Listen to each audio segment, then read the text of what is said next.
Event is starting, it says.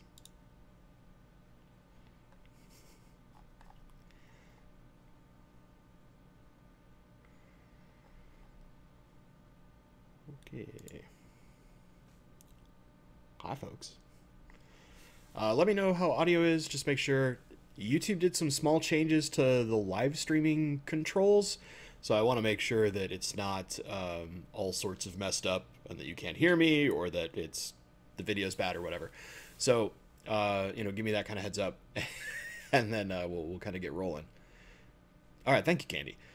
So most of you were in the premiere, but I'll just we'll take a couple seconds. I'll say hi to a bunch of folks, let some people pile in, and then I'll do kind of a couple announcements that I have, and then we'll just go to straight Q&A. So we got a list: Big D Smoke, Pete, Brett, Dwayne, Kyle, G Buchanan, Jackson, Mr. Bees, Fishy and Tanks, Daryl, Deemer, Candy, Sandy Cheeks. Welcome all you guys. So I'm going to put this out there. One thing that I'm going to take from Dan's Fish's stream is when you have questions that you want me to answer, go ahead and put at and then me, so at Bentley Pascoe. That way it just highlights it. It's really easy for me to see. It's a little easier as I get on my terrible tangents to then come back and find the questions to answer for you guys. Just kind of a tip if you want to make sure I see it. That's going to be the best way. And yeah, thanks, Big D. You guys want to hit the like button? I appreciate it. But so let's do the announcement side first, and then we'll go straight into a Q&A session. And just a heads up, I got kind of a hard cutoff at 10 a.m. just because I actually have somebody coming over to buy plants, so I have to meet them downstairs and all that kind of stuff. But so first, last night I was going to a small event at Moment, who makes lenses for your cell phone. And as most of you guys know, I use my cell phone for most of my recording, and I use some of the Moment lenses. So I was definitely interested in going there because they were doing some discounts and they were showing some stuff off. Oh, hey Dan, what's up? Speaking of you, and Dean and I were hanging out because Dean was also kind of interested, and I got Dean to commit to doing a full build tutorial on the Fry system. So we've got to hash schedules out and pick up some parts, but we'll do a full filmed step-by-step tutorial on how to build his Fry system out of a 20 long. So that'll be something that you guys will have. I'm looking forward to that. It's probably going to be most likely after AGA is when we'll have the time to do that, just because both he and I are fairly busy. We just kind of forced yesterday to work because we both wanted to go to that event, and Dean kind of messaged me on Facebook and said, hey, do you want to just go together and we can just meet at my place? And I was like, yeah, that's fine. That's on my way home from work anyway. Perfect. So look forward to that in the future. That'll be coming up. Oh, Fish Tank Barn. You're the best, man. Thanks, Mike. You do lots of cool streams. And I unintentionally streamed at the exact same time you did earlier this week for my first stream. So sorry, buddy. So yeah, we'll have a full tutorial on how to build Dean's Fry system. I've actually had one person contact me who already built Dean's Fry system, which is pretty crazy. And he had some good success. He's had a lot of fish doing very, very well. I think 3 different species. He was running his tank a little warm, so it wasn't as good for one other species, but that's kind of those lessons you learn as you're starting to work on those. We're like, well, if I'm going to breed this fish that likes to be really warm, it might not be as good for this other fish. Stuff like that. Yeah, I know. Jackson, it's kind of crazy. I kind of got Dean, and last night we were joking around because we were sitting at dinner at just like a teriyaki place, nice and simple by his place. And after we'd gone to the event, and I'm like, hey man, so we've had a bunch of conversation, and we were talking about a lot of YouTube stuff because Dean's thinking about doing some serious attempts at YouTube, at least for maybe not at the frequency your common YouTuber is going to do, but more like he wants to do some super in-depth, basically from like the fish breeding all the way to raising the fry videos, because that is what he is an absolute master at. And he wants to be able to do these like hyper in-depth versions of those videos. So he's trying to kind of figure out how he's going to do stuff, and plus his schedule is a lot like mine, where it's like I get 5 to 10 minutes here and there, and half the time I don't even have free weekends. So how do I film and edit? It's like we were talking about a lot of that, and during that I was like, hey, so speaking of, people really want to see a build tutorial on the Fry system. So how much in parts do we need, and when can we film that?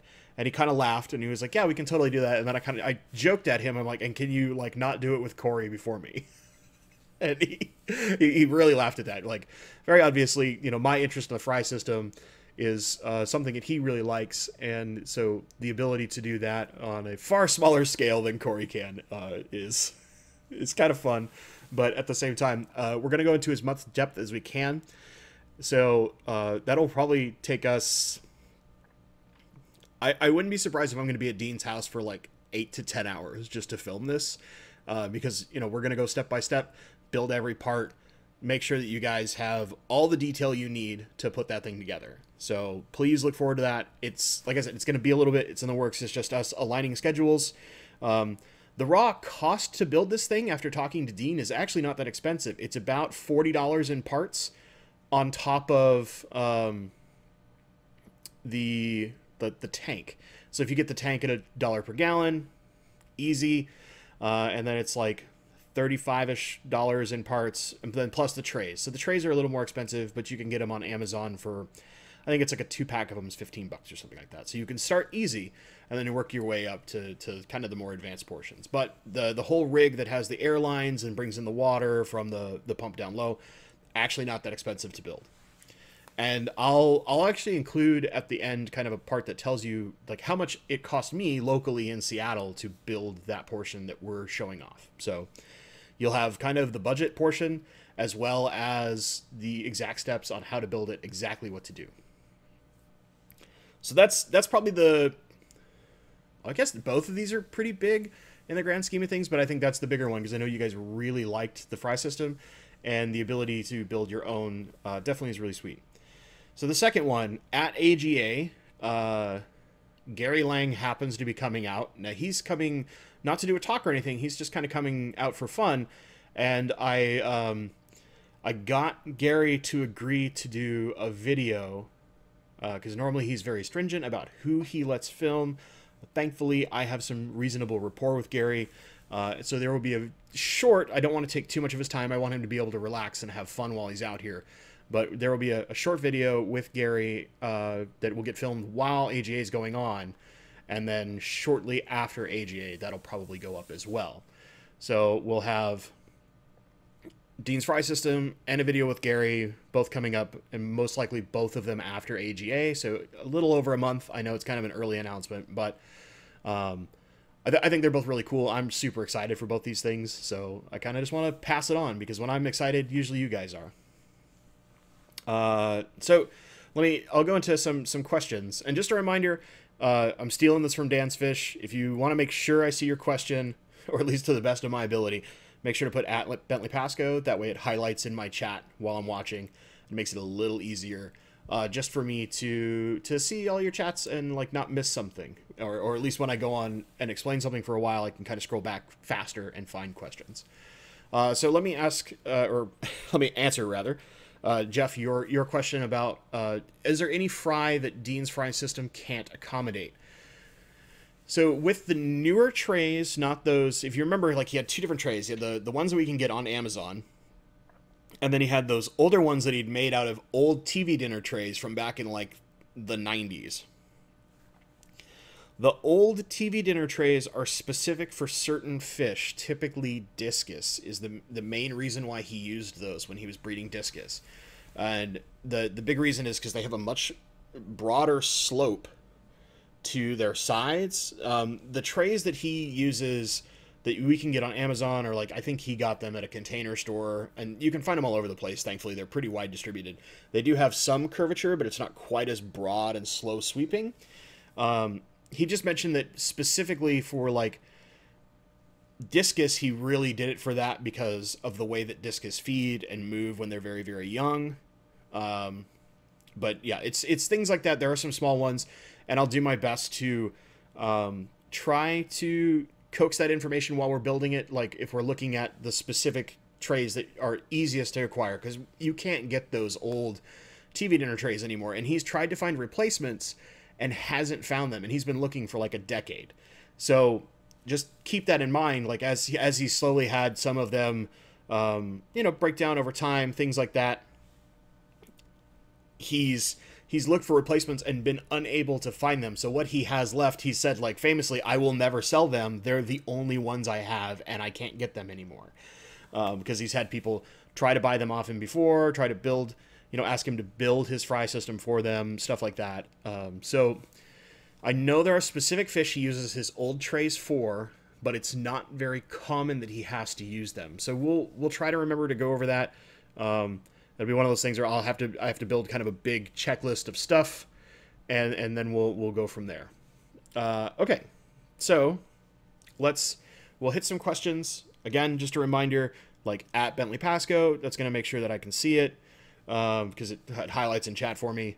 So Kyle, you asked, do I keep Melanitania parva? Yes, I have a small group of parva that actually the dominant male is getting a lot of color now. A male came from Gary Lang when he was out here last June for a meeting with the Greater Seattle Aquarium Society. So my group of parva is 4 fish. I think it's 5 fish if I remember right. There's one little one that has kind of a swim bladder issue. I'm pretty confident it's a female. She swims kind of at an upward angle like this after the big power outage that happened. You guys remember that video where I lost power for basically 55 hours. Ever since, she's kind of swam a little funky, but she's also the smallest one in the group and growing a little slower, so there might be some kind of just inherent issue that she had anyway. But I know I have a big male, and I'm pretty confident one of the other bigger fish is a female, so eventually I'll be able to breed them. Parva are a little more commonly available, so it's not one of the ones that is probably the high tiers of my breed list. And as you guys know, I've talked about breeding rainbows for months now, and it's a matter of forcing tank space. So once I have some of my acrylic tank projects up and running, I can move everything that's currently in the fry system out for their kind of final grow out. They're big enough to where I can tell the differences in color, and they're all about the same size, so it's pretty easy to move them. And then from there, that frees up all those tanks, and I can start breeding a couple species. Betta killed your cherry shrimp. No. Some bettas are just like they see everything in the tank as a snack if it's small enough, and some are the most like lazy fish in the world. Like I've had a betta in the past that just left shrimp alone unless that like a shrimplet was flying right in front of his mouth at top water, but he's just too lazy to chase anything. But he was an old man, and like he passed, and you could tell like he was just a geriatric old man kind of barely floating around. But we did his best to make his last little time really good. The chubby guppy, has he thought about having molds made? I've never asked him that, but it's a reasonable question. What probably the problem is it's a super thick, rigid, specific like build of plastic, and I'm not sure how expensive it would be to have them made. Because back when those were just a TV dinner type tray, they were cheap. They were something he could get for a few dollars, which is part of what made them very appealing. But if it was something where like each little tray that's only yay big or whatever is going to cost you $25 a piece, you start getting something where like, well, if I only use this once a year, is that really worth the money? Or can I slowly just keep kind of poking around and finding something else while I still have the ones in place to use? So I think that's part of it, just because getting custom molding sometimes can be very expensive if it's not if it's fairly thick, and that's the biggest problem. These are a very thick, rigid tray. You can get thinner ones, but they just don't work. They basically fall apart over time in the water. They don't hold up. So that's the big reason why it's kind of impossible to get those for him anymore, and why other options are just not going to cut the mustard. So Pete, are there many aquatic plants that can be germinated from seed.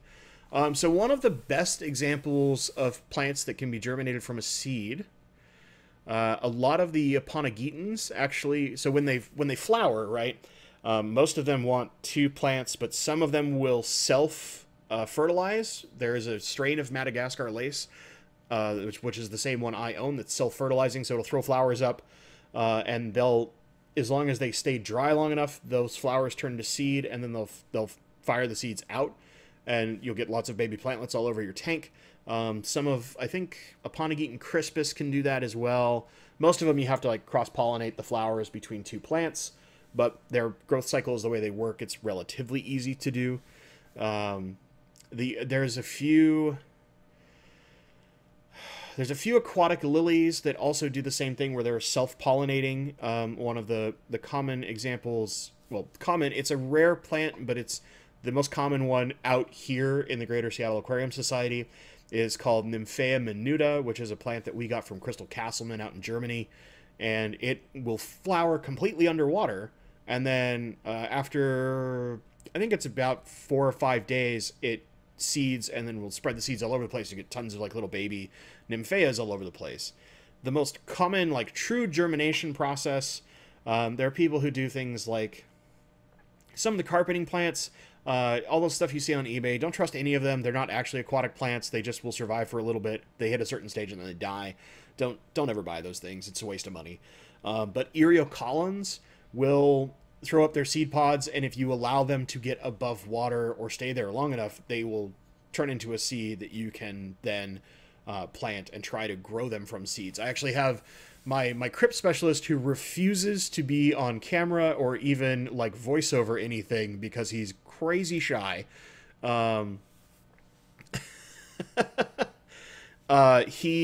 He is actually growing out a bunch of super rare Erios from seeds that he cultivated from his own immersed grown plants. So the biggest problem with most Erios, especially some of the rare ones, is if you let them fully germinate the seeds, the mother plant dies. So that's why most of the time you'll see all those little seed pods in the ones that we keep in our tanks, and the your people who keep them will cut them all off because they don't want the plant to die, and they'll let it slowly create. It's like runners that come off of the rosette that grows underneath. It'll grow small plants, and we'll distribute them from there. But Erios can actually propagate in 2 different methods, one of which is by seed. So I hope that answers that kind of thoroughly and yet very vaguely all at the same time. Okay, so Jackson, do I have a favorite budget light? Looking to light up a rack system, but don't have the funds for 3.0s. I mean, dude, I totally get it. 3.0s are super expensive, but they're cheap compared to some of like the really crazy stuff like your ADA lights or like enough Kessels to do the same job. Anyway, growing some easy stems, fertilizing with easy green. Yes. Okay. So, yeah, actually Chubby Guppy brings up a really good example here. A lot of people they'll upgrade from a Fluval 2.0 to a Fluval 3.0, and they'll sell the old ones fairly cheap, between 20 and 40 bucks. I've seen them for, the 3 and 4 foot lights at times. My actual preference, if you want something completely new in box that is inexpensive, I really like the Beamswork DA F spec. And actually, let me grab you a direct link. I'll just make it easy while I look over here like a weirdo, totally unprepared. But I use these on my my big rainbow community, as well as like half the tanks in the display room actually have Beamsworks lights on them, which is kind of funny. But they're super cheap, and they're a pretty good light. I would say that they can give you oh, come on, machine. Cooperate with me so I can give a smaller link instead of something giant. Let me put this in chat for you guys. This is kind of like my favorite budget light. They actually have surprisingly good par. So like on a 40 breeder, I would say they give you medium to at the very low end of highlight. I use 2 on my 24-inch tall tanks, and they give me what I would consider like medium light on a lot of my plants. It's enough that I build algae on Anubias if it's not shaded, but I can grow, most of the stems. I've grown some hard stems in there and stuff like that. But yeah, the biggest problem with the beams work is they typically only last about 2 years, and then you start to see some light fade on them. As G-Bear is saying, that's very true, but they're super cheap. And realistically, if you're doing a rack system, the Phoenix Stingray is not bad. It just depends on how tall the tanks are. So like if you're doing 20 longs, I think, or even a line of 10s, I think Phoenix Stingrays are actually great lights, and they last quite a bit longer. The only problem is you don't have, but much like the beams work, you don't have any waterproof rating, which is kind of why the Fluval is so expensive, is it has that UL rating. You could literally drop it in the water and it'll be fine. So it's one of those things where if you really need to get in low budget now, I think the Phoenix Stingray is good for shallower tanks, so 20 longs, 10 gallons. If you get anything a little bit higher, I would look at the Beamswork light, and you know they get delivered straight from Amazon, super simple. They're not terribly expensive. The Phoenix is a little more pricey, but it's going to last you a lot longer. Dean famously uses only Phoenix lights in his fish room, where he breeds all his fish. Everything's run off Phoenix Stingrays that he's just got bolted up on the underside of the racks. And they provide good light. Now, granted, he's not trying to grow a lot of plants. You know, he'll have a little bit of moss or Java ferns on wood, things like that. But they do the trick, and he's using a lot of like 20 highs, some 10 gallons, and then he has the kind of occasional 20 long as well. So those are all really good for the Stingray. Also very good for a beams work. Just kind of what you prefer, what your budget is. And yeah, the Night Crew, Chubby Guppy's bringing this up. The Night Crew is also a fine light. I just don't personally have a lot of experience with it. And I kind of find that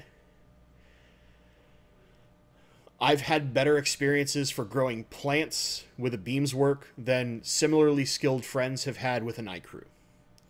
Now, if you have a smaller tank, there are some like kind of crazier lights you can look at. They're not terribly expensive. There's one by a company called Pawfly, but it's I wouldn't do that for like a rack system personally. That's more like if you're doing a 20 or a 20 long, something like that.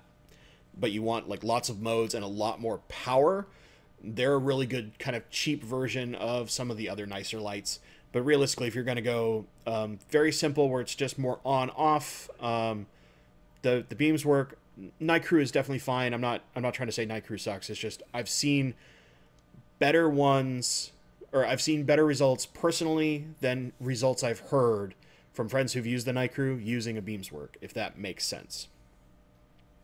So there's a couple rainbow questions, and I'm going to kind of lump them all together. So I'll start way back after this long top. So Jeff Chambers asked, what's my top 3 on my list of rainbows to breed? And then later on, there was a question of whether or not I sell them online, which is to say the rainbows that I will be breeding. I want to find who it was. I just want to give you a little credit because, you know, that's how we do. Green Ranger. There it is. And then finally, I will go to Dan, who also asked how the wild-caught rainbows are doing. So I'll kind of order these. What am I breeding, and do I sell them online? And then finally, how are they doing? Because it all links together. So the primary one is Bob's Bosemani, are the first one I want to breed. The second one is the Chilatharina Eleni Wapogas, just because that fish is gorgeous, and there's just not enough of them out there, so I kind of want to make a lot of them. And then finally, if you're only giving me 3, I really want to breed my Wanamensis, but a very close fourth is the Rubrostriata. Now, they have their own tank, so it's a lot easier to breed them. It's just a matter of them only having, me only having so much fry space right now. So there's that. There's the light conversation is going crazy in chat, which is great. Aquanites are, if they get even slightly wet, as Chubby Guppy is saying, there are serious problems where I've had, like my sponge filters splattering a little bit of water up onto my beams work. I've never had problem with that, or if I've run a net over the top of it and I drip a little water on it, not a problem. Just don't dunk the light in water. They're not meant for that. The Fluvals actually can handle that because they're UL rated. But, the cheaper Chinese knockoffs certainly can't. They'll just die or fry your tank. So, keep them out of the water. Keep a lid on. Be careful. So, yeah, that's kind of like the top 4 of what I want to breed, and basically in order. Then there'll probably be some wiggle room. Once I do some adjustments, I'll have more tanks so I can actually breed 2 species at a time. And then what that'll be is probably a bunch of Bosemani and a bunch of Aleni-Wapogas. And then once I've done a bunch of those, it'll probably be the Rubrostriata and some Wanamensis at the same time. Unless I can magically find a way to set up like another 10 gallons somewhere, or some like 20 longs or something, other than like the one I'm going to build for Dean's fry system. That's kind of what I'm looking at. Those are what I really want to breed. As far as do I ship rainbows? So here's the thing. In theory, yes, I can ship rainbows. It is very easy to ship a mop of eggs. And that's something that's very common in the rainbow fish community. Like one of the best, if you're a real rainbow fish nerd or you want to become one, I cannot recommend enough the Facebook group Rainbow Fish Live. There are a lot of really, really good experts there. Folks like Mark Nicholson, occasionally Gary Lang posts in there. There are guys all over the world who are very, very good at rainbow fish, who spend some time there, show off some really rare rainbows, some really cool rainbows, but also will answer questions and help people out when people are trying to figure out, hey, I have this problem, or can you help me, like some basic tips on how to breed this fish or whatever. The folks are very helpful there. Hopefully I've done a good enough job of showing you in videos how to breed them, but if I haven't, let me know. I'll try to redo it. So that's kind of like my order of breeding. And can I ship things? It's very easy to ship a mop.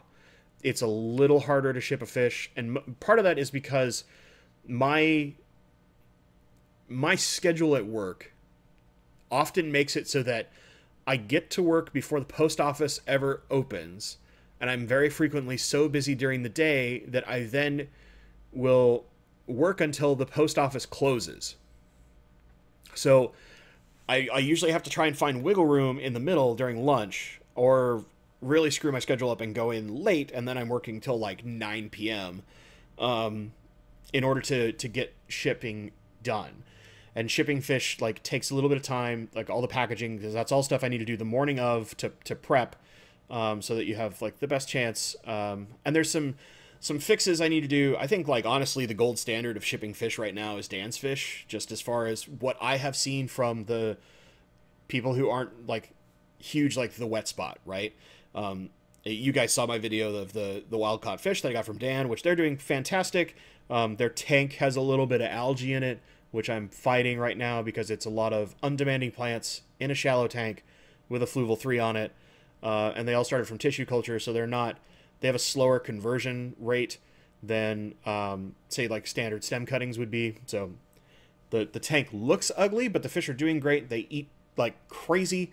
They're super active. They're getting less and less shy, which is fantastic. They're wild caught, so they're a little more leery of us humans, but doing good. Starting to see some good color coming in slowly but surely. It'll probably be another like 6 months before we see like that really stunning color show up. But once we do, it's gonna be hard not to want to breed those fish, because I was talking, like I said, when I was at dinner with Dean last night, I'd mentioned, we were talking about some stuff, and he was talking about how he wasn't sure how likely things like the wild-caught cories he got in Peru would sell.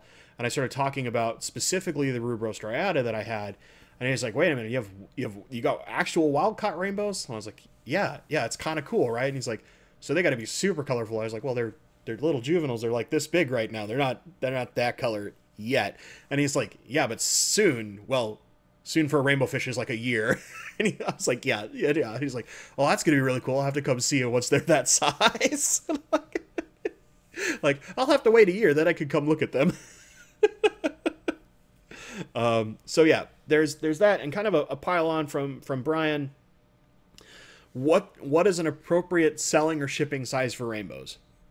So I would say if I'm mailing them, I don't want them much bigger than about this, which is that like 2, maybe 2.5 inches, basically juvenile. So if they're in their juvenile size and coloration, once you get over the 3-inch mark, and any like significant body size, like if they're starting to really grow tall in the body, like most rainbows start to do once they hit that like 3 inches size, their mouths are big enough to where they can bite holes in the bag. And a great example is, at one point I was looking at getting some of Lucas's Goldie Decais when he was looking to get rid of them, because he was just, you know, shifting some things around his fish room, and he had lots of fry, so he wasn't worried about having his adults anymore. Well, they kept biting holes in his bags, so he couldn't ship them. And we tried for like a month and a half to figure out a solution. And just their answer came down that like there was no reasonable solution that would ensure we could safely get them here, without, you know, without saying no, like no more than a 1% chance of losing them, even with 1-day shipping. So, you know, it ended up, that's why he still has all those big Goldie Decais, which they're gorgeous, and I think he's kind of refallen in love with them since. And he sold a few to some people that could actually like get a little closer and local, but shipping them from, you know, Indiana to Seattle, that's enough of a distance to where there's a lot of risk, especially at a fish that size. I think like the example would be, you saw how the size of the fish that I got from Dan, I think that's like perfect. You can do them slightly smaller. You could do them at 1 inch, like where they're completely unsexable at that point. They're actually probably more hardy in shipping at that size. But again, I kind of go back to this. I think Dan is like the gold standard because every fish is individually bagged. There's, you know, pure oxygen being pumped in, and then they're heat sealed bags. So you have a solid seal instead of a tie. So the likeliness of you ever getting a leak in that bag is so minuscule, you don't have to worry about it. So you're always going to have this like really nice packaged bag with 1 fish per bag in an insulated system with a heat pack. I mean, just like seriously, if you're ever thinking about shipping fish, go watch how he ships his fish. He has full tutorials on them.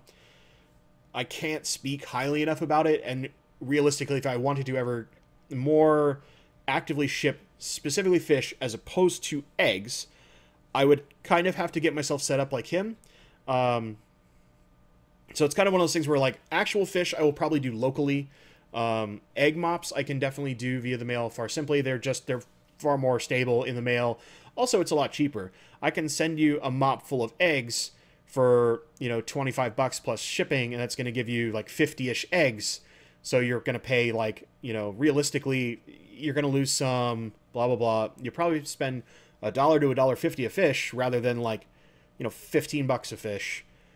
But that's because it takes me all that work, you know, 9 months basically of time to get them to that good shipping size. And usually, especially if you want them sexed, like it takes about 9 months. That's just the way rainbows are.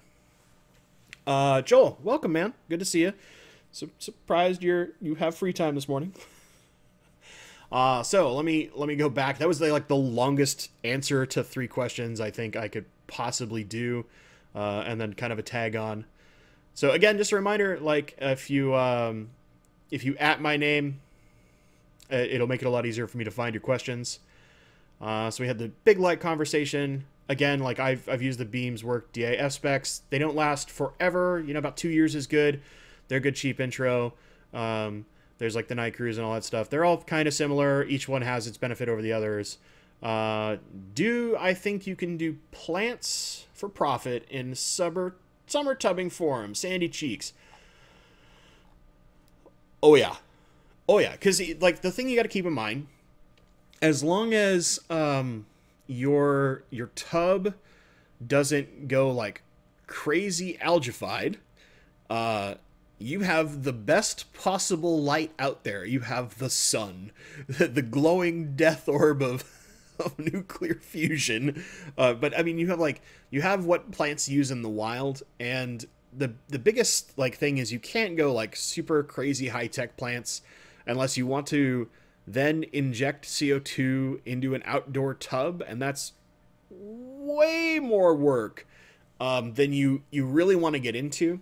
But like Ludwigias, guppy grass, wisteria, Pogostemon octopus, like all those, you know, what we call the beginner plants, like everything that was in my the importance of beginner plants video, perfect for outdoor tubbing. You know what's actually probably the best? Java moss, by like the 45-pound ball.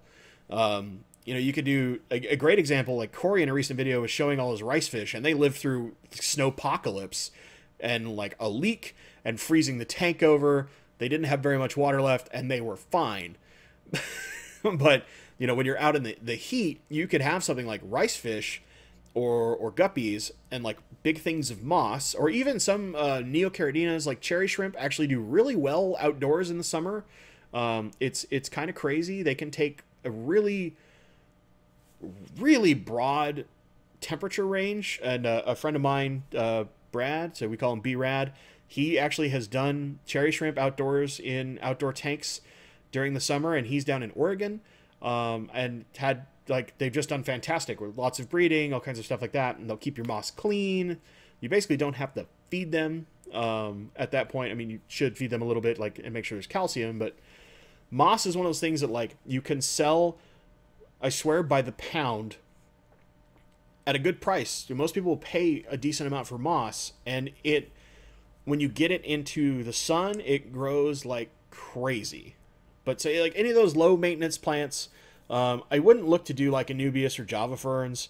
Personally, I think it's better to do those in a tank. And Joel actually has a really good piece of advice. Make sure you have a shade cloth.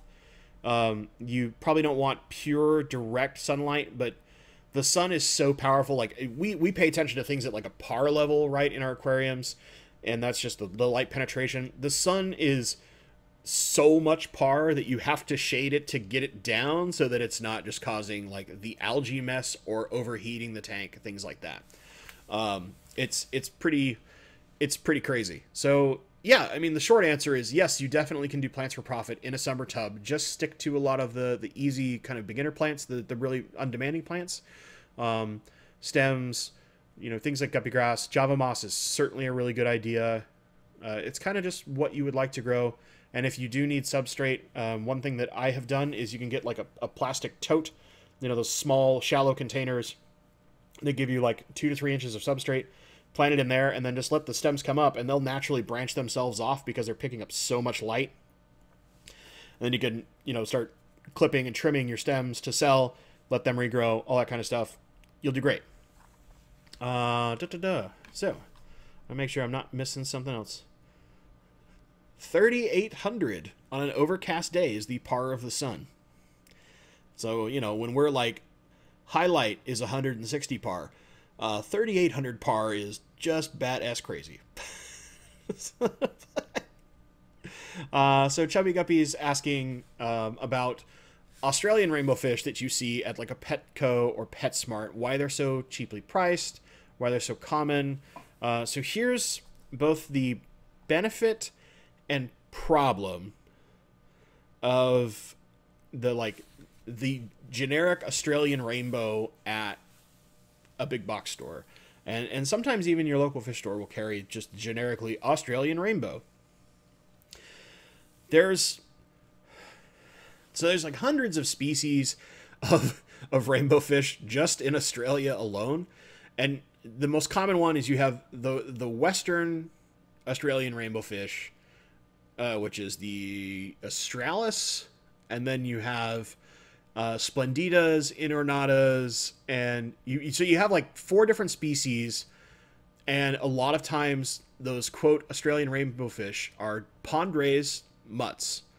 They often be a mix of different rainbows that are very frequently like they don't dull their colors when they're crossbred, but they're not a specific rainbow fish, and that's kind of the biggest problem is you don't know which one it is. You can eventually figure it out as they get old enough, and you know your rainbow experts can look at them and go like, okay, it's got this coloration, the fins are like this, it's this fish mostly, and not all of them are crossbred. I want to be clear here, but just there's some problems. Like every once in a while it floods in Florida and all those pond raised fish can merge together. That's the biggest like fear that we rainbow psychopaths like me have, is that when you're getting those fish from a fish farm, if they're not kept in, you know, tank rays where they're very quarantined together, you run this risk of, should a flood happen or some insanely heavy rains and the ponds merge a little bit, you start running into hybridization,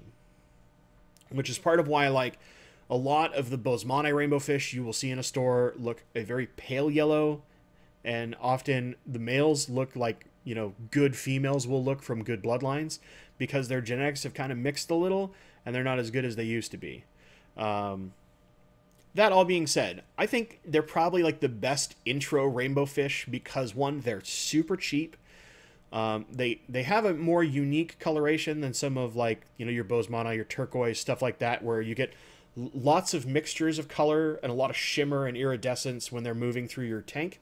You get lots of like pale blues, little bits of reds, yellows, all that kind of stuff, instead of like very distinct like blue in a turquoise or blue and orange in a Bosemani, stuff like that, right? You get a lot of little color, kind of like German blue rams, how they have lots of different colors all mixed together, and some of it's in little spots and some of it's predominant. You get that in Australian rainbows. Like I would equate the Australian rainbow kind of to like the German blue ram of the rainbow fish world, and that it's a lot of different colors, and they're really kind of this very obvious, like, that's an Australian rainbow. But at the same time, for us, like, crazy rainbow fish people will be like, well, that's got Australis color, but it's also got the wrong fin color, so it's probably hybridized with this, and it's a well that just spirals down into us being, like, probably a little too psycho for our own good. However, I would say that as like the starter rainbow, if you want to do that as your first rainbow to get into, Australians are great because they're cheap. They almost always look good when they get to their adult size, and they're super active fish. Like they will very frequently spar and spin, and they have a more unique fin pattern. So they have these like kind of big squared off fins, more like a cichlid does. So you tend to see these like big fin displays out of the Australians that you won't see out of like a Bosemani or a turquoise. So there's a very long-winded tangent on Australian rainbow fish, and I really hope it answered your question. Because otherwise, oh man, I just talked forever about nothing. Oh man, I can't help but laugh at myself. I can't help it. So Jackson, should you worry about your substrate mix lowering live bearer tank pH? Will wonder shell or crushed coral help to combat it? So, okay, this gets into a complicated water chemistry question that I'm going to try and make as simple as possible. The first part is how hard your water is naturally out of the tap. So if you're on like well water, especially if it's like fairly high, like 200 plus TDS, and that's not even fairly high. Fairly high is like 450, 500, 600 TDS.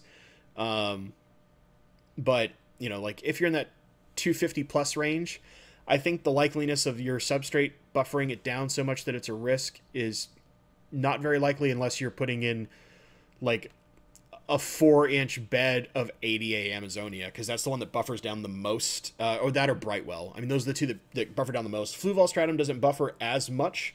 It does, but not as crazy. It's a very slight difference in the formulation.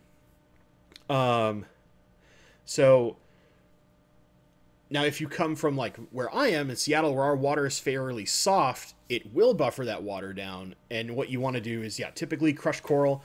You can do wonder shell. I know Joel uses wonder shells. I use them in certain tanks every once in a while. Like I'm kind of that like one wonder shell every 2 months kind of guy. If I'm using the big ones, if I'm using small ones, I do like one a month. In say the Guppy Palace, I put them in every once in a while in there, just to kind of refresh everything after it's had, you know, a couple of water changes. I just want to refresh some of the natural stuff in the water. Plus, wonder shells help the plants grow like crazy because it puts all sorts of like lovely micronutrients and stuff into the water, and all those wonderful things like calcium and all that stuff, and the plants love that stuff.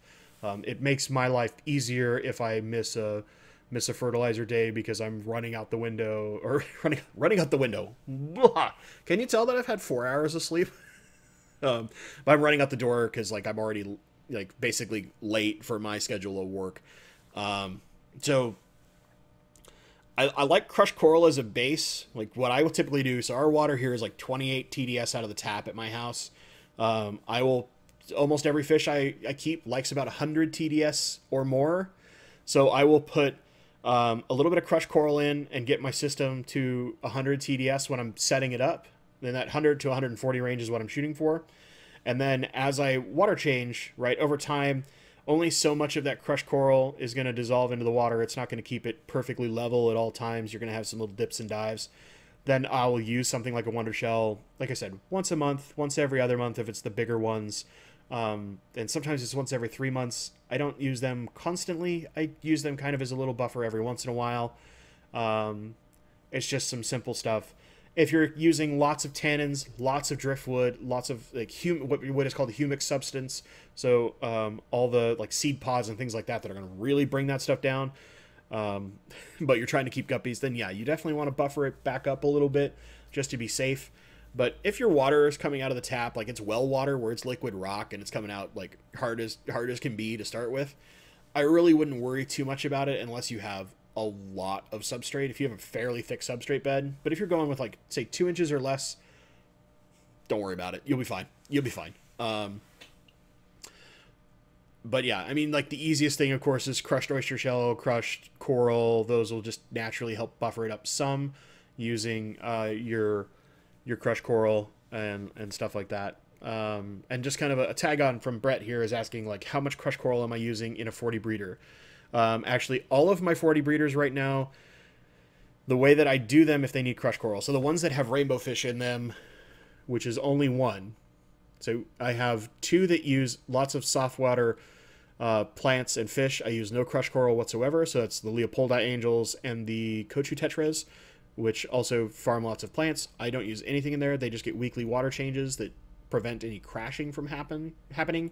Plus there's enough like nutrients in the water for the plants and stuff that, you know, it stays relatively stable, although that's like 6 pH. Keep that in mind. It's fairly soft water and fairly low pH, but not crazy low. We're not talking like 4.5 or 5, something like real acidic.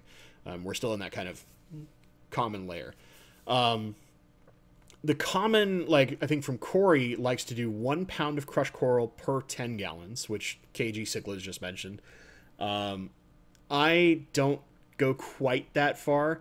I think that buffer is a little harder than I want, but also most of the time I am putting a small bag of crushed coral in the actual like hang-on back filter.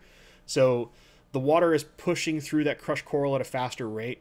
The 1 pound per 10 gallons is if you're using it in the substrate layer mixed in, because it sees less water movement, so it's going to dissolve much slower, which means it's also going to put that calcium into the water slower.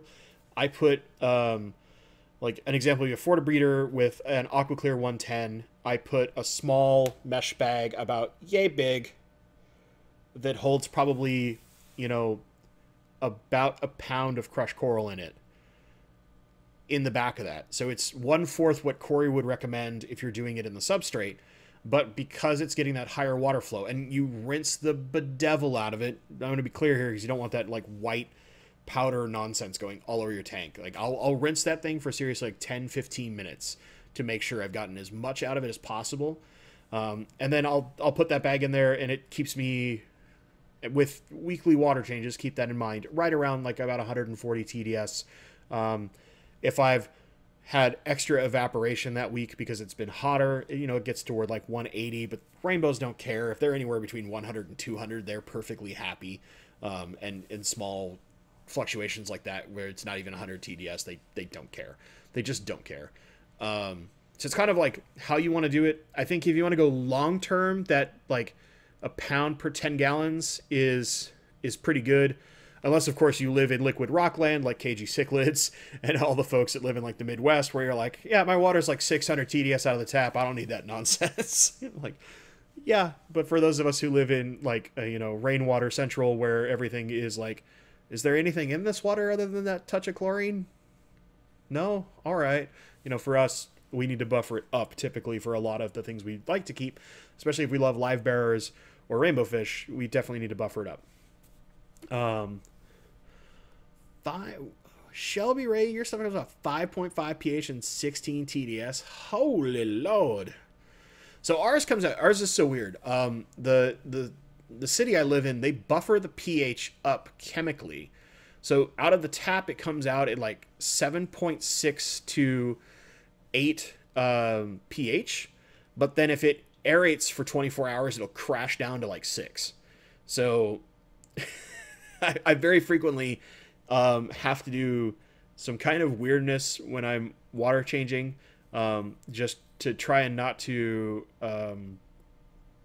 have too much of a swing. Most of the fish are used to it now, so it doesn't really matter. But it's strange. It's really strange. Those chemical buffers, they're meant to protect your pipes so that you don't have erosion in the pipes too fast. It's a protectant chemical that they put in there that is fish safe, but it does inherently buffer the water up in its pH, although it doesn't really add any TDS to the water. It adds like 3 TDS or something like that. It's nothing. It's strange. The water here is very weird. Like an example is Dean's water, he was telling me, comes out of his tap at like 8.3, which is why he has to run it through a carbon block, because he does all softwater fish. So he has to get all that nonsense out of his water and get it down, those chemicals that buffer the pH up, get it all through carbon blocks to get it out so that it goes to that soft water right away where he wants it to be. And then he uses very small amounts of crushed coral behind his Matten filters to buffer it up so it doesn't crash. But he's using like literally a handful in a 20-gallon long is an example. So almost nothing for like his rams, his angels, and all that stuff. But he wants that little bit of calcium in the water just to make sure that like bone structure stays safe, fry are happy, all that kind of nonsense, and you don't run the risk of a full pH crash because there's literally nothing in the water. So again, a very long-winded way to answer one question. You're going to notice a pattern in live streams. I'm long-winded and babble forever about very small things. And even when I want to make something simple, I probably put too much detail in it for my own good. I can't help it. It's just the way I am. I've always been like that. Okay, so Brian, do I have any plant suggestions for nitrate sponges in a pleco breeding tank with high flow and sand substrate? Yeah, I do. And I'm gonna actually default to something that Joel said recently. Normally, you would look at something like, say, pothos in your filter, or just the roots of pothos coming down into your tank, because they don't care about the flow. They're going to just suck up all those nitrates out of the water anyway, and they don't need to. They can get terrestrial light elsewhere, and they don't really need a lot of light, especially if they're anywhere near a window, they're fine. I'm actually going to default to something that Joel said, which is, to heck with the pothos, take Pogastemon octopus and let it have its roots in the water, but then grow immersed and grow out. And the cool thing about Pogastemon octopus is if it does get some light, a great example would be like in Joel's sump, he's got it growing completely out of the sump. It'll flower. So you can have flowers on top of your Pogastemon that's growing out of the water, and that thing will eat just an enormous amount of nitrates out of your water. Now, if you want the simple stuff, maybe you're a little worried because it can be a little more complex to set up the Pogastemon like that. Not by a lot, mind you. They're a nigh bulletproof plant. Pothos is probably the easiest solution because you can just go to your garden center, pick up a pot, break it apart into 3 or 4 plants, and distribute it to multiple tanks. But you could also do the same with Pogastemon, especially if you grow it, just because it's pretty simple. You could also use like water wisteria and just float it. And yeah, it'll get pushed around by the current, but those big root balls that just hang down, it provides kind of some cover. It eats nitrate like crazy. But I would go for like, excuse me. I would go for either the immersed Pogastemon octopus, because one, it's a commonly available plant. Aquarium Co-op carries it all the time. I grow tons of it personally just because I love that plant, even though it grows so fast that it's often frustrating, and I'm cutting out like 3-foot lengths out of my tank when I finally make time to do trims. And then finally, if that's not your jam, you want something that's basically, I hate to say this, but brain dead easy. Pothos just eats tons of nitrates. You can just only have the roots in the water, and that's the one thing that I meant to do for my zebra plecos and didn't. So, lesson learned from my mistake. Put something in there to soak those nitrates up. Just, don't do what I did. You'll be heartbroken forever. That's basically it. All right. I know I've got another one in here. One moment. Safety Zorb making your pH drop. Yeah. So I will say this about Safety Zorb. It's not actually a question, but it was a comment. My HAP chairman, so Roy, for the Greater Seattle Aquarium Society, who I will never be able to do a video with just because of some personal stuff on his end. But like things like Instagram, I showed like his kind of like mad science lab of immersed grown plants. And he's fine with that. It's just the way he operates. He's an old school guy. He's used Safety Zorb before and he liked it, but he basically said it only lasts so long and you cannot reuse it. You get one shot, and if you try to like change your tank entirely, you might as well scrap the Safety Zorb, because all the benefits that you have in the Safety Zorb, the second you dry it out and try to reuse it, they're gone. You get one shot with it. And often if you completely drain and rip everything out of a system to try and start over, that will also basically mean that your Safety Zorb that operates at like 25% of what it did when you first used it. So while it is cheap compared to most of your normal aqua soils, that's a problem that you'll run into. You could take fluval stratum, rip it out of a tank, dry it out, and put it back in a tank, and it's fine. As long as it hasn't like broken down in its actual consistency from like the little clay balls and just turned into a powder, which it can over a very long period of time, it doesn't care. It stays because of the way that it's built, right? It's a clay base, where Safety Zorb is weird and strange. It's really good as a it's one of those things where like kind of like the Wallstead dirted tank where you put the layer of dirt and then you put a layer of gravel over the top to make it look pretty. It's good in something like that as long as you want to do it. You set it up once and you basically don't ever change it. So just a tip of advice from a guy who knows a lot more about plants than I do, because he's been doing this forever and he's in charge of our horticulture awards program. So obviously he really knows his stuff. And yeah, he's crazy good with plants. And there's a lot of things that I find myself constantly learning from Roy, despite the amount of experience I've accumulated. There is always room to learn. It's a lot like Dean, where like every time I talk to Dean, I realize that he's forgotten more than I know about fish. And Roy feels that way about plants. Like it's just, he's crazy good at what he does. Ooh. All of you have some interesting water. Like comparing all of our water from place to place is all sorts of crazy. Like between 6 and 8.2, 8.5, like GH off the charts. Man, Cheppy Guppy, yours is almost like perfect for rainbows. Like 8 pH is kind of high, but it might be buffered up. And 260 ppm, like, whew. That's rainbow heaven right there is what that is. I want to find, I know there's one other question. Oh no, it was okay. It was Brett's question about how much I'm using. And then you guys all apparently like the fact that I babble forever about a question. So just for those of you who showed up a little later, I want to recap a couple announcements that happened at the very start of the stream, just while we've got about 30 minutes left. Like I said, I've got a hard cutoff time at 10 a.m. Pacific time, so that's 35 minutes from now. So if you have a couple last minute questions, get them in now, because as you've heard, I talk forever, so it takes me 5 minutes to answer a simple question. So two important kind of things coming up, both most likely after AGA, so it'll be a little bit of a month out, but I'm crazy excited for them, which is why I want to go over them. So number one, I talked to Dean last night. He has confirmed with me we will do a step-by-step build tutorial of his fry system.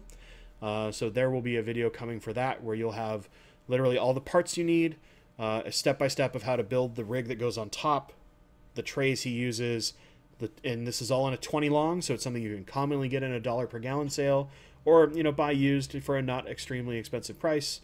But I would say always get a new tank from a $1 per gallon sale when it comes to building a system like this. Just the safest way to go. You don't want to risk bad seals or anything like that.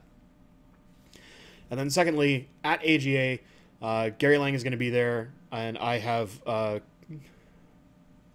convinced, harangued, you pick how you want to put it, him to do a short video, because I don't want to use too much of his time. He's there for fun, but we'll do a short video with Gary concerning clearly tetras.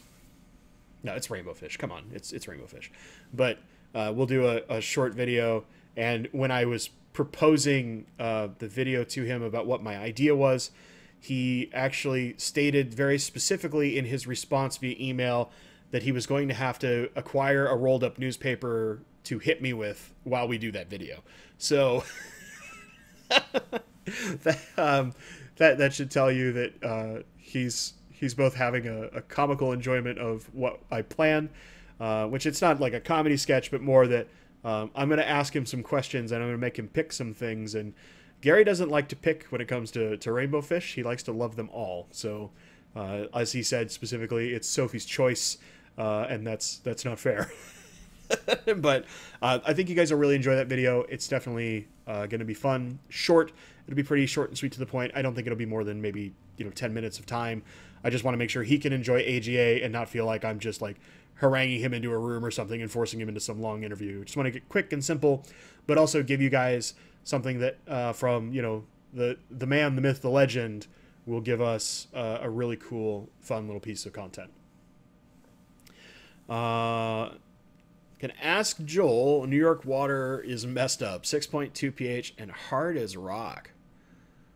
How in the heck do they pull that off? Like, I know from the perspective of, say, pizza making, if it's not obvious by my statuesque form, I love pizza, that there's this weird combo in New York's water that is actually really good for creating pizza dough, especially in the New York style where it's a thin crust. Well, not super thin. We're not talking like the a saltine cracker for crust, but not that crazy thick pan stuff that like terrible chains do. But that weird combination of the minerals that are in the water and that lower pH is just some form of magic when it comes to making pizza dough. But I didn't realize that like the ppm was that high. I would have thought it would be at most 60 or 70, kind of like Seattle's water, where to get it really soft, there's almost nothing in it. So that's just super interesting to me to know that the water is that weird. Is that so? My question would be: is that New York City proper, or are you talking like upstate New York, Buffalo? Because I know they're a little different. Like one of my best friends grew up in Rochester, and I hear all sorts of random stories about Rochester and him growing up all the time. So it's very different from say like the New York City, New Jersey area where it's the super metro area. So Twin City Guppies, so tired of my water company always adding things to the water. Made a decision to go RO and just remineralize it. Yeah, I think Lucas does the same thing. And I get it. Like we get some really weird stuff. Like I think you guys remember a while back, I was fighting this insane algae bloom across almost all of my tanks. And I'd called the water company asking what they'd done. And they're like, oh, there's nothing. It's the same as the report we just sent out. And I was like, that can't be possible because I'm seeing this in my aquariums. And they're like, oh, you're a fish keeper. Well, we did flush out the system a week ago.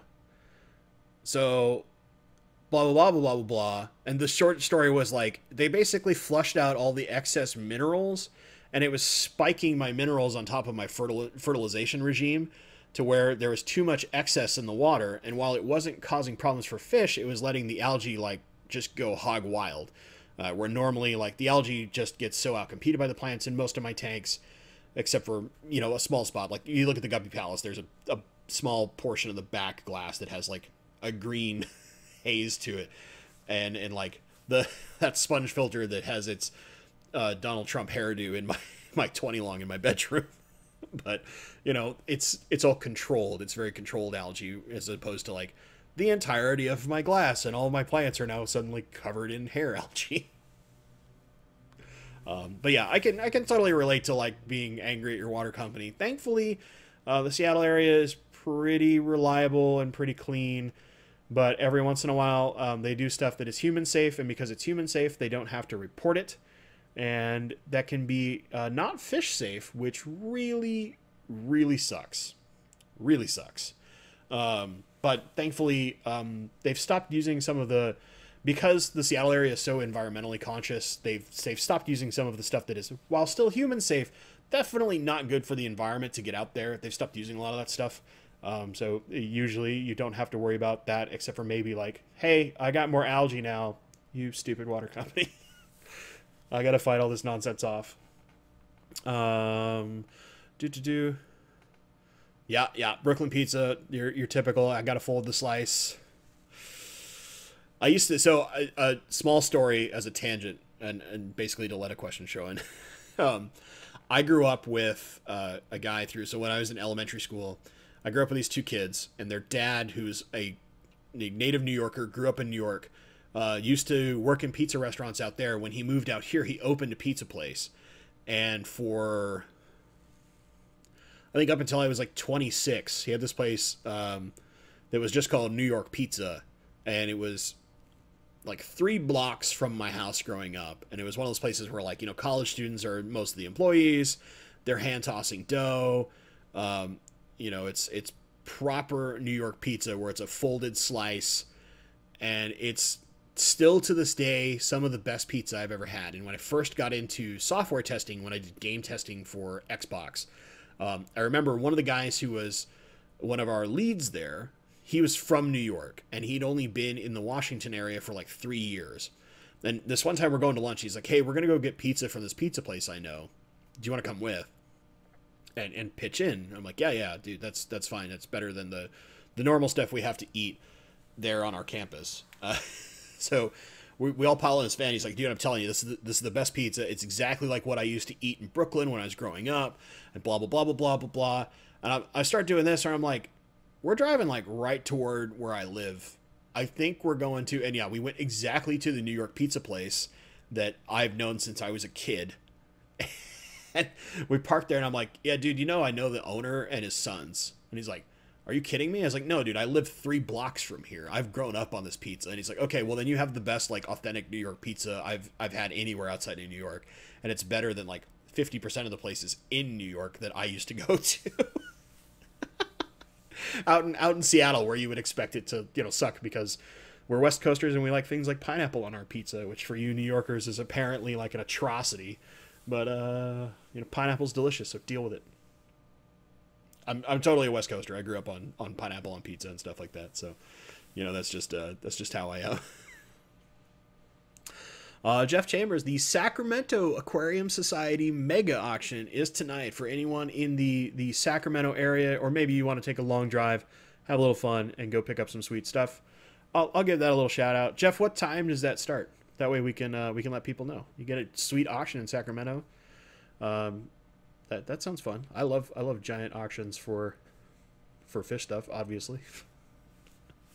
There's going to be a big one at AGA, even though I can't sell as much stuff as they did in previous years. I'll still get to sell a lot of stuff. And that'll be fun, because I'll probably go in there and try to, like, start and on a try to control myself to a certain budget. But yeah, oh yeah, you can. Let's go. Let's fight. No fruit on pizza. What do you think a tomato is? Tomato's a freaking fruit. That's right. And no, it's fine. Like, there's a lot of people who don't like that level of sweet on a pizza, but I'm one of those people who, pineapple is my favorite fruit. I love pineapple in general. I love the mix of taking pineapple and putting it with something salty, or something sour. So like banana peppers and pineapple as your veg and fruit combo on a pizza with like something very salty, like a good proper ham or bacon. Ooh. That's my alley right there. So 6 p.m. in Folsom. There you go. There's where the Sacramento auction is going to be. I would totally be down, except that it's like a 30-hour drive. It's not that long, but it's a while. As for bagels, properly done New York bagels are a thing of beauty and glory. So I'm with you. I'm with you on bagels. There's not a lot of places that do a proper bagel out here where it's, you get the, you know how you get, like, we're talking food, and I'm sorry, I'm delving into like the the Corey and Joel world on Real Fish Talk where we end up talking food. But like a good bagel where you have the outer crust right after it goes through its baking process. So you steam it first, then you bake it, and you get all those little air bubbles because you did the steaming first. Like that's how you know it's a proper bagel. If it's perfectly smooth, it's done in some terrible bakery somewhere and it's not done right. Um, there's such a difference in taste and texture and all that stuff. It's crazy. Okay, actual question about plants and stuff. let's let's stop talking fruit and food.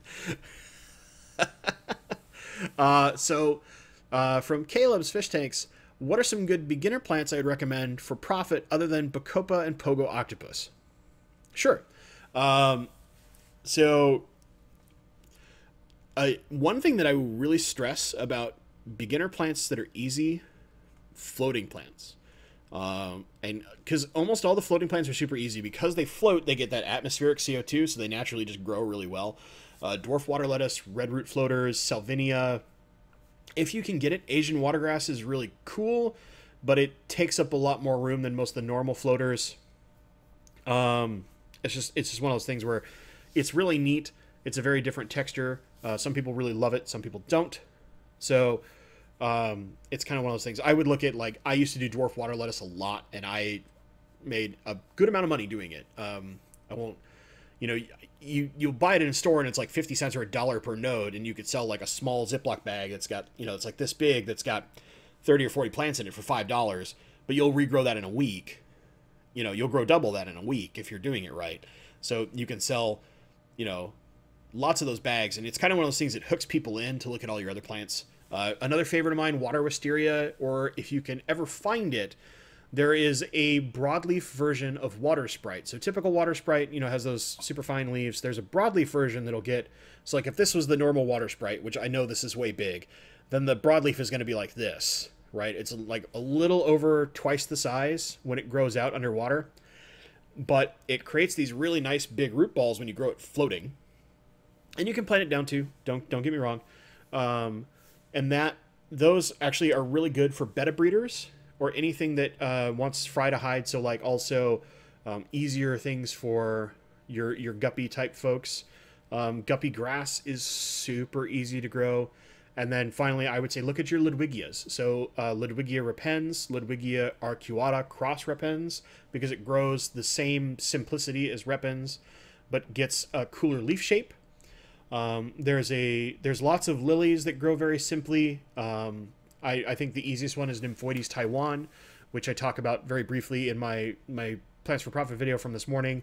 It's a very easy plant to grow. It can grow floating or planted, which is good for customers because they can kind of pick how they want to grow it. Vallisneria, Pygmy Chainsword, Dwarf Sagittaria, like these are all easy plants that are very easy to like, especially like, Corey's talked about this like several times where you see a plant that's got really dense like Val or Dwarf Sag and you see the fish weaving in and out of it. It's hard not to look at that and go like, that looks cool. I want that. And then when you tell somebody, it's like, oh yeah, it just chains off on its own. It does all the growing for you. You don't have to basically do any work. A lot of like your beginner type plant people are going to be really, really happy to get a plant where they basically have to just let it do its thing and don't have to do any work of trimming or anything like that, because it gives them that feeling like, I can grow this plant. Look how much has grown in a few months. It's one of those easy things that I think is really good for your kind of beginner customers, and using it as a plant that, like, one, you don't have to sell for very much money. You can give them something like, 10 nodes of Val or 12 nodes of Val for $15 to $20. And, you would be like, hey, if you bought this in a store, you get like 5 for that price or whatever. And I mean, it could be like me where like, I'll hand you 30 nodes of Val for $20 just because it grows so fast that I need to get rid of that much. But it's one of those things that, it's super easy. Like I love a lot of like the chain sword type plants just because they are just, fire and forget plants. You just put them in there, let them do their thing. You could do crypts They don't grow as fast. Like the Wendy eyes will, if you can give them CO2 and proper iron, they'll grow a little faster, but they're still a very slow growing plant. I would look more toward like your Vals, your Dwarf Sages, Pygmy Jade Swords, Water Sprite, all those kind of things. And then if you can find it, there is, it used to be called Yestralis stellata, but it's technically a Pogostemon. It's Pogostemon stellata. If you actually look at the thumbnail for the video from this morning, the plant behind the Kochus that's super dense leaves, that's Pogostemon stellata, so not Stellatus octopus. A little bit different, but it's got very dense leaves. It's very pretty, but it's also super easy to grow. Almost all the Pogostemons are like that, so you can do everything but Kimberly or Heidelberg. Those are the ones that are hard to grow. And then a lot of the simple Ludwigias are also really good because those give you red plants that require basically no work. So I hope that gives you a decent list of things to look at. I would look at, personally, like my targets would be, other than the Bacopa and Octopus, I would look at some floaters, Ludwigia repens, and then from there start kind of branching out toward like maybe Val or something like that, although usually you want those in a separate tank because they're going to take that tank over. Then there was kind of, I'll piggyback on this. There was a question of, are swords good to grow as a plants for profit? Here's the problem with swords. I personally love swords, and I grow a fair amount of them. The problem is, in order to get them to reliably send out child spikes fast and grow those baby plantlets fast enough to sell, you have to have CO2. You just have to. Without CO2, you'll get a big, healthy, bushy sword, but you'll never get the child plants. Like an Amazon sword is the best example. My 90 gallon, my kind of second bigger rainbow community, has two fairly large Amazon swords and a big marble queen sword. Without CO2, they never throw child plants. They just grow big and look bushy and look beautiful. But you go to like my Guppy Palace where my friend Stoffel sword is, which is a harder plant to grow, a tiny amount of CO2, and that thing throws child plants like crazy. And when I had a marble queen in my big rainbow community and I had CO2 on that tank, that marble queen used to throw a child spike once a month that would have between 3 and 4 plants. So if you do have CO2 and you have a tank that can get the size, because what you really want is you want that child spike to get really long and big because it'll have more and more plantlets on it. Then yeah, swords can be fine because you can sell each sword, depending on size, you can sell like $5 to $10 for a sword, where like, you'd have to send 10 to 20 stems to get that kind of money. If you're not trying to like gouge people on prices, if you want to get them to where they continually repeat, you want your prices to be low enough to where it's like, it's basically impossible for them to consider going anywhere else. It's kind of the way it works, and it's still worth your time because in the end, if you sell in volume, it just doesn't matter. You just kind of win, and it pays for like your fertilizers and stuff like that, or eventually it pays for going from that Beamswork light to that Fluval light. Like I've said it a few times before, my Plants for Profit tank has, I think in 3 months of setting it up, it had paid for everything but the Fluval light on it. And then a month later, it had paid for its Fluval light. And now it's basically paid for effectively its entire setup about 3 times over. Now, granted, I bought almost everything used except the Fluval light, so I didn't pay very much for the setup. Keep that in mind. But, it paid for the plants. It's paid for the substrate. All that stuff. Probably 3 times over now. But granted, that's a year and a half. So, it's a process. It's time. And now that I don't have as much time to sell plants, it's definitely slowed down. It buys like a few things at Easy Green a month. But I go through that, so I need it. Giant conversation about New York and Montreal bagels. Now I want to know what a Montreal bagel is. I'm gonna look it up. Or boiled, not steamed. Yeah, sorry, Jackson. I'm sorry. Yeah, you're correct. I'm just not speaking proper English. I know the process, but my brain's not connected because I've had 4 hours of sleep. That's really what it comes down to. There was something in here. Lots of stuff about food because we went on that big food challenge tangent. I'm sorry. Water sprite being fragile and growing hair algae. Sure, I can see that. So my experience with water sprite is you actually want it to have less light than more light. With more light, I've found it to, like, if I go anything above medium light, it tends to have some issues that are similar to what you're expressing. But if you keep it in lower light, the algae just doesn't get a chance and it thrives pretty well. I've always grown mine floating, though, to be fair. Whenever I've planted it in substrates, I've always been not happy with the speed of growth compared to how it grows when it's floating. And, I'm keeping the tanks where I keep it, I'm floating it over the top of like Anubias, boosts, and swords, all things that don't need a lot of light. They just need longer exposures of light. So it just helps my process in the end. Yeah, you have CO2, so you'll be fine. Yeah, go nuts, man. Go nuts. What's the trick with dwarf chainswords? Mine always got covered by slimy hair algae. Oh, 7 pH, 40K. Okay, so I want to answer Barbara's question. I need to think for a sec because the brain is slow and I'm old.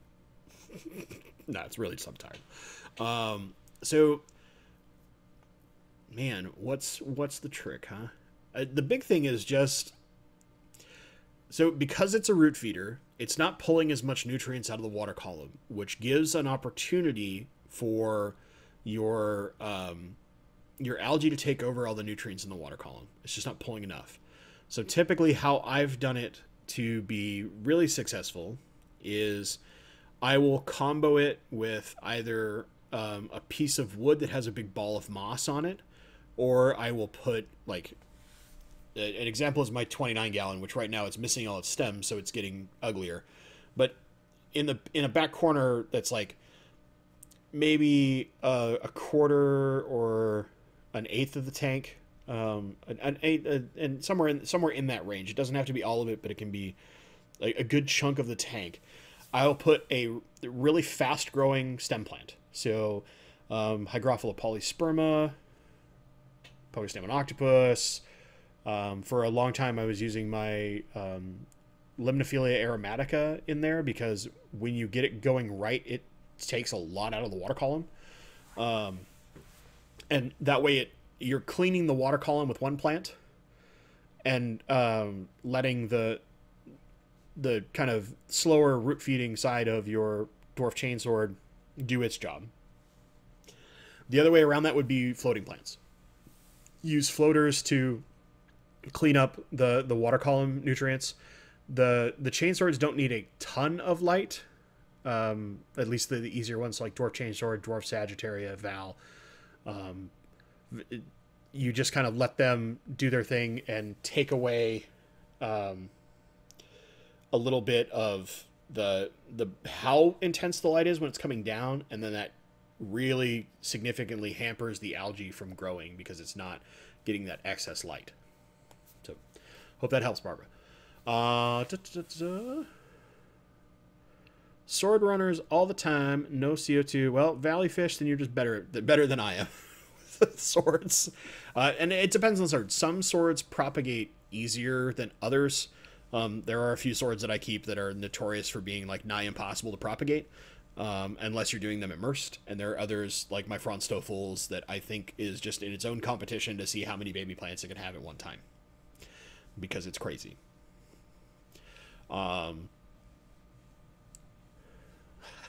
Dogs in a tug of war battle. Oh Lord. Have I heard of a lace variety of water sprite? From S. Bronson. You know, that sounds really familiar, but I cannot picture it. So that probably means that somebody's mentioned it, but I've never physically held it in hand or been in front of a tank with it in the water. I can look it up and see what it is, but that would be one. Shoot me an email. So just, if you do guys have questions after the stream, because we're basically done here. I do have a commitment at in about 9 minutes, and typically I should actually be ready a little bit ahead of that. This is my email. You are welcome to email me. I will answer as many questions as I can. Just keep in mind, like, I work a lot, so I might not answer you right away. It might take me a day to answer you, but I do my best to answer every email I receive. just don't spam me with like, I hate you. That's all I ask. Let's be polite. That's about it. But seriously, if you have some questions and like, about that lace water sprite, shoot me a message because I need to dig a little deeper. It sounds familiar. It's kind of one of those things where I need to see it and let my brain remind itself what it is. It sounds like something that my HAP chairperson carried for a while. And I just need to make sure that my brain is thinking the right thing is really what it comes down to. And I can do that a little later, probably this evening or something like that. So shoot me an email and I'll try and better answer your question. Hope that helps. Okay, so I've got, let's just say 5 minutes to make it clean. So a couple, I guess we'd say reminders of things coming up. We have AGA in a month. And while at AGA, I'm going to meet up with Gary Lang. If you're at AGA, find me and, come talk. I would love talking to folks in person. It's one of the things I do. I'm an ENTJ personality type. It means I like being out and being social. Despite being a hermit when I'm home with my fish, when I force myself out into the public, I love being super social and talking to people. As you can tell by just answering a question that takes me 5 minutes to give an answer on a simple question, I don't shut up. So clearly I like to talk. That's why I liked radio. And then there's something hidden in a video somewhere that might tell you about a way to get something cool from me at AGA if you're there. I'm just saying, it's a thing. Of course, you guys can email me. There's a couple of videos that I'm working on. One is the Greater Seattle Aquarium Society's home show, just some highlights from that I'm going to go over. And then eventually we will be doing Dean's fry system and a full step-by-step tutorial on how to build it. I'm really, really looking forward to that, mostly because we'll be building my fry system from Dean, and then you guys can have exactly how to build it. So you guys can put it into use. There's one guy who's already got one in use based on the first video, and he's been having great success with it. So hopefully we can spread the great gospel of Dean's fry system.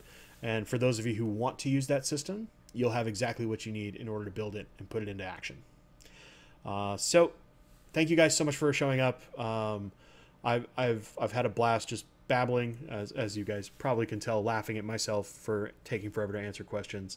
And then like I said, I think we'll try and do maybe a live stream a month. It's just kind of how my schedule works out. More than likely there'll be either like Tuesday night or like a Saturday morning like it is now. It just sort of depends on how things hash out in my neck of the woods. But I'll try to do like maybe one live stream a month. I certainly can't do one a week, just my schedule doesn't allow it. And if I was doing one a week, I'm sure Joel would yell at me to be on his live stream instead. But it's one of those things where I would like to do them every once in a while, but it's just a matter of scheduling. So thank you guys so much for showing up. As always, thank you so much for watching, and stay awesome.